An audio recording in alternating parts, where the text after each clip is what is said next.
사람들의 시선을 끈 오늘의 정치 뉴스, 강아랑의 정치톡 시간입니다. 12월 17일 첫 번째 정치톡 만나보시죠. 현직 검찰총장 징계라는 헌정사상 초유의 상황이 발생하면서 정치권 안팎으로 후폭풍이 거셉니다. 어제 문 대통령의 징계안 재가로 윤석열 총장은 2개월간 직무가 정지되는데요. 과연 국민들은 이번 조치에 대해서 어떤 의견을 보였을까요? 법무부 징계위원회가 윤석열 검찰총장에 대해서 정직 2개월 징계를 의결한 것과 관련해서 응답자 중에 절반 가까이가 강한 조치였다고 평가하는 여론조사 결과가 나왔습니다. 리얼미터가 교통방송 의뢰로 어제 조사한 결과를 보면 윤 총장에 대한 정직 2개월 징계 강도가 강하다라는 응답이 49.8%, 약하다라는 응답이 34%로 집계됐습니다. 평가는 진영에 따라서 극단적으로 갈렸습니다. 보수 성향과 중도 성향 응답자에서는 징계가 강하다라는 답변이 다수였고 진보 성향 응답자들은 60%가 넘게 징계가 약하다고 평가했습니다. 지역별로 보면 대부분 강하다는 응답 비율이 다른 응답보다 높았습니다. 광주, 전라에서는 징계가 약하다는 평가가 절반을 넘으면서 다른 지역과 응답 분포 차이를 보였습니다. 연령대별로도 대부분 연령대에서 강하다는 응답이 상대적으로 더 많은 것으로 나타난 반면에 40대에서는 강하다와 약하다, 양측이 팽팽하게 나타나서 눈길을 끌었습니다.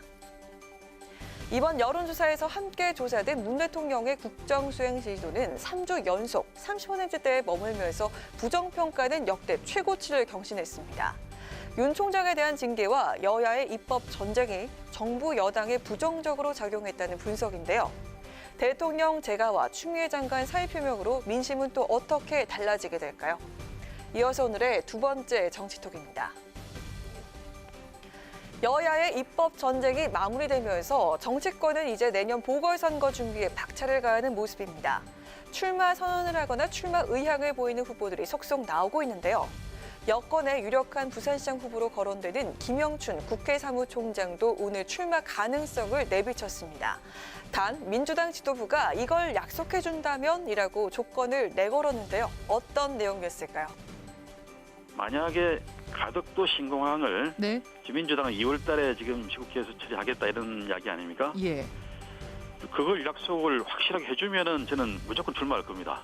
당락에 대한 뭐 아무 가능성과 상관없이. 오늘 아침 한 라디오 방송에 출연한 김영춘 국회 사무총장, 내년 4월 부산시장 보궐선거와 관련해서 민주당이 2월 임시국회에서 가덕도 신공항 특별법 처리를 확실하게 약속할 경우 무조건 출마하겠다라는 뜻을 밝혔습니다.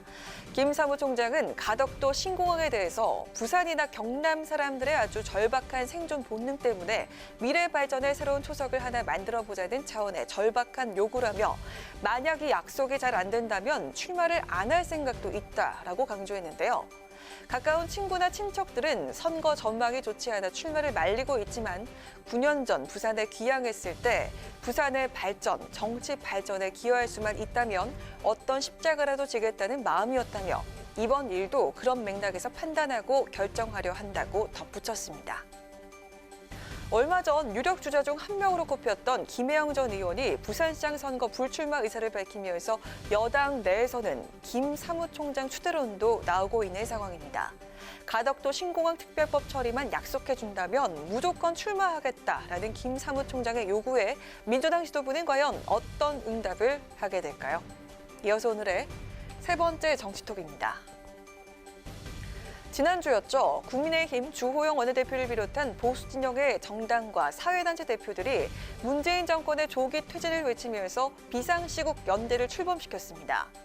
최근 이 기구와 관련해서 극우 논란이 일자 7명의 공동대표 중에 한 명인 무소속 홍준표 의원이 오늘 반박에 나섰다는 소식입니다. 지금 대한민국에는 극좌 세력은 있어도 극우 세력은 단 한 명도 없다. 홍준표 의원은 오늘 자신의 페이스북을 통해서 이렇게 강조했습니다. 최근 홍 의원이 공동대표로 합류한 비상시국 연대가 극우단체라는 비판을 받고 있는 것과 관련해서 극우의 개념도 모르는 좌파 매체들의 프레임 더 씌우기일 뿐이라며 반박에 나선 건데요. 홍 의원은 일부 좌파 매체들이 극우단체니 태극기 세력이니 하고 폄하하는데 도대체 대한민국의 전체주의를 지향하는 극우 세력이 단 한 명이라도 있긴 하냐면서 태극기 부대와는 차원이 다르다고 주장했습니다. 그러면서 총선 참패 후 새로 들어선 김종인 비대위 체제가 민주당 이중대로 전락하는 것을 보고 더 이상 좌시할 수 없어서 대정부 투쟁을 하기로 한 반문재인 연대 결집체가 비상시국 연대라고 설명했는데요. 이어 앞으로 비상시국 연대는 연말까지 체제를 정비하고 신년부터는 전국을 순회하면서 가열찬 대정부 투쟁을 할 것이라며 지지를 호소했습니다. 홍 의원은 비상시국 연대를 범보수 연합체라고 설명하고 있지만 정치권에선 김종인 비대위원장의 국민의힘과는 결이 다르다는 점을 주목하고 있습니다. 국민의힘 조기 복당 가능성이 조금씩 멀어져 가고 있는 홍 의원이 단문연대를 기치로 내건 비상시국 연대를 통해 얼마만큼 존재감을 과시할 수 있을지 지켜봐야겠습니다. 지금까지 강아랑의 정치톡이었습니다.